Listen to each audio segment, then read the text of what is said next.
అన్నాడీఎంకేలోని షణ్ముఖ వర్గం కీలక నిర్ణయం తీసుకుంది. టీవీకే అధినేత సీఎం విజయ్కు మద్దతు తెలుపుతున్నట్టు కూడా ప్రకటించింది. సివి షణ్ముఖం వర్గంతో 30 మంది ఎమ్మెల్యేలు ఉన్నారు.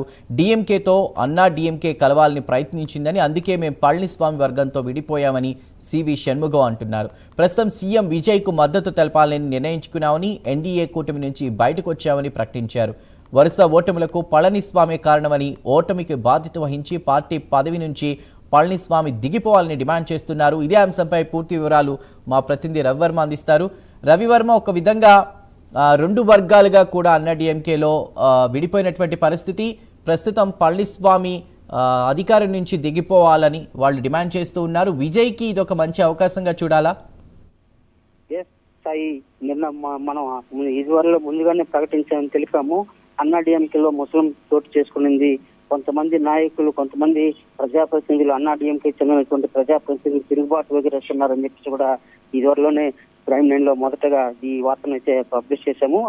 మనం పేర్కొన్నట్టే ఇవాళ ప్రైమ్ నైన్ లో తెలిపిన కథనం ప్రకారమే అన్నాడీఎంకేలో ముసలం ప్రారంభమైంది కూడా తెలుస్తా ఉంది. ముఖ్యంగా అన్నాడీఎంకేలో ఉన్నటువంటి షణ్ముఖం వర్గం కీలకంగా నిర్ణయించింది. 30 మంది షణ్ముఖంతో పాటు ఉన్నటువంటి 30 మంది ఎమ్మెల్యేలు పళనిస్వామి నాయకత్వాన్ని పూర్తిగా వ్యతిరేకిస్తున్నారని కూడా తెలుస్తా ఉంది. ముఖ్యంగా అంటే అన్నాడీఎంకేలో ప్రజాదరణ కలిగినటువంటి నాయకులు లేకపోవడం, అలాగే ప్రజాప్రతినిధులను ఏకతాటి మీద నడిపించే నాయకులు లేని కారణంగానే ఇవాళ అన్నాడీఎంకే దివాలా తీసే పరిస్థితి తెలుస్తా ఉందని కూడా స్పష్టంగా తెలుస్తోంది. ముఖ్యంగా రాష్ట్ర రాజకీయాల్లో, తమిళనాడు రాష్ట్ర రాజకీయాల్లో ద్రావిడ విధానాలకు వ్యతిరేకంగా ఇవాళ టీవీకే అధికారంలోకి రావడంతోనే ఒక్కసారిగా అన్నాడీఎంకే పరిస్థితి దయనీయంగా మారిందని చెప్పి కూడా తెలుస్తా ఉంది. రాష్ట్ర రాజకీయాల్లో ఒక వెలిగినటువంటి అన్నాడీఎంకే ఇవాళ చుక్కాని లేని నావలా తయారైందని కూడా స్పష్టంగా తెలుస్తోంది. దీని కారణంగానే అంటే పళనిస్వామి నాయకత్వంలో తాము కొనసాగలేము, అతని నాయకత్వంలో సరైన నిర్ణయాలు తీసుకోవడం లేదు అనేసని అన్నాడీఎంకేలో ఉన్నటువంటి నాయకులందరూ కూడా తీవ్రంగా వ్యతిరేకిస్తున్నారు. ముఖ్యంగా షణ్ముఖం ఈ అంశాన్ని తీవ్ర స్థాయిలో ధ్వజమెత్తా ఉన్నారు. పళనిస్వామి నాయకత్వంలో తాము కొనసాగేది లేదని చెప్పి కూడా స్పష్టంగా చేస్తున్నారు. ఒక దశలో డీఎంకేతో పొత్తు పెట్టుకోవాలని చెప్పి పళనిస్వామి ప్రయత్నం చేయడం ఏంటని కూడా తీవ్రంగా వ్యతిరేకిస్తూ వస్తున్నారు.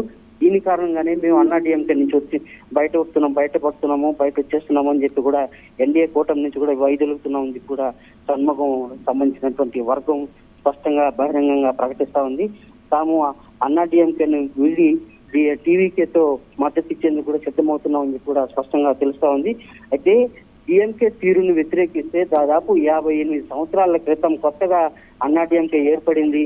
అప్పట్లో డీఎంకే విధానాలను పూర్తిగా వ్యతిరేకిస్తూ డీఎంకే విధానాల వ్యతిరేకత మీద ఏర్పడినటువంటి అన్నాడీఎంకే పార్టీ ఇవాళ టీవీకే రాష్ట్రంలో నెలకొన్నటువంటి రాజకీయ పరిణామాల నేపథ్యంలో టీవీకేను కాదని అన్నాడీఎంకేను చేతులు కలపడం ఏంటి అని చెప్పి కూడా డీఎంకే నాయకులు కూడా డీఎంకేతో అన్నాడీఎంకే చేతులు కలపడం ఏంటని కూడా అన్నాడీఎంకే నాయకులు తీవ్రంగా వ్యతిరేకిస్తున్నారు. దీని కారణంగానే మేము అన్నాడీఎంకే కూటమి నుంచి కూడా వైదొలుగుతున్నామని కూడా స్పష్టంగా చేస్తున్నారు. ఆ దిశలోనే ఇవాళ కూటమిలో అన్నాడీఎంకే పార్టీ రెండుగా చీలికలు ఏర్పడ్డాయి. దాదాపు అంటే అన్నాడీఎంకేలో గెలుపొందినటువంటి 49 ఎమ్మెల్యేలు వాళ్ళ సభాపతిని ఎన్నుకోవడానికి, ప్రతిపక్ష నాయకుని ఎన్నుకునేందుకు సమావేశం ఏర్పాటు చేయగా, ఆ సమావేశానికి పళనిస్వామిని ఏకగ్రీవంగా ఎన్నుకోవాలని చెప్పేసి సమావేశం ఏర్పాటు చేయగా అందులో 10 మంది ఎమ్మెల్యేలు దుమ్మా కొట్టారు.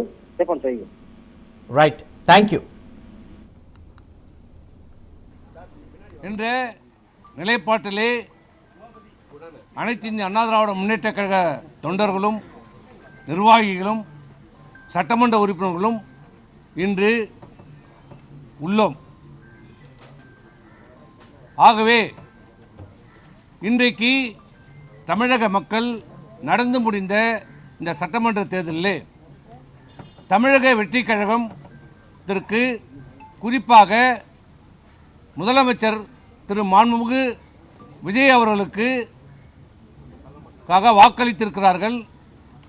அவர் முதலமைச்சராக வர வேண்டும் என்று தெளிவாக வாக்களித்திருக்கிறார்கள். அந்த மக்கள் தீர்ப்பை அனைத்து இந்திய அண்ணா திராவிட முன்னேற்ற கழகம் தலைவணங்கி ஏற்றுக்கொள்கிறது.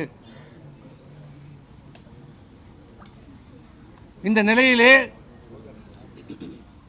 அனைத்து இந்திய அண்ணா திராவிட முன்னேற்ற கழகம் சொல்லியிருக்காங்க தெரியல. அனைவருக்கும் வணக்கம். பத்திரிகை நண்பர்களை நாங்கள் தாழ்மையோட கேட்டுக்கிறோம். தயவு செஞ்சு அதிமுகவை உடைக்கிறோம் அப்படி இப்படின்லாம் எங்கள் மேலே அவதூறு பரப்புகிறாங்க. எங்களது அருமையான சிவி சண்முகம் தெளிவாக சொல்லிட்டாரு. இது சிலரால் பரப்பப்படுகிறது. எங்களுக்கு அந்த நோக்கமே கிடையாது. புரட்சித் தலைவர் எம்ஜிஆர் அவர்கள் ஆரம்பித்த கட்சி. இப்போ நானோ சிவி சண்முகனோ தங்கமணி விஜய் நாங்கள்லாம் ஆரம்பத்தில் கட்சி ஆரம்பித்த போது எங்களுடைய தந்தையார் அந்த கட்சி துவங்கணும் அவங்க. ஆகவே அந்த நோக்கமெல்லாம் கிடையாது. தொடர் தோல்வி 21லையும் நம்ம வெற்றி பெற்றிருக்க வேண்டியது, 24லும் நம்ம பெரிய வெற்றி பெற்றிருக்க வேண்டியது, அதெல்லாம் கை நழுவி போயிடுச்சு. இதே போல் இந்த சூழ்நிலையிலும் நம்ம ஆட்சி அமைத்திருக்க சூழ்நிலை இருந்தது. அதிமுக ஆட்சி வந்திருக்கு, அம்மாவுடைய ஆட்சி. தொடர் தோல்வி காரணமாக சில கேள்விகள் As a party, in the recently concluded election, faced a defeat.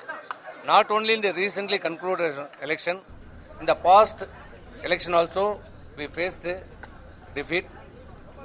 So, we decided and asked our General Secretary to convene the General Council meeting and to discuss the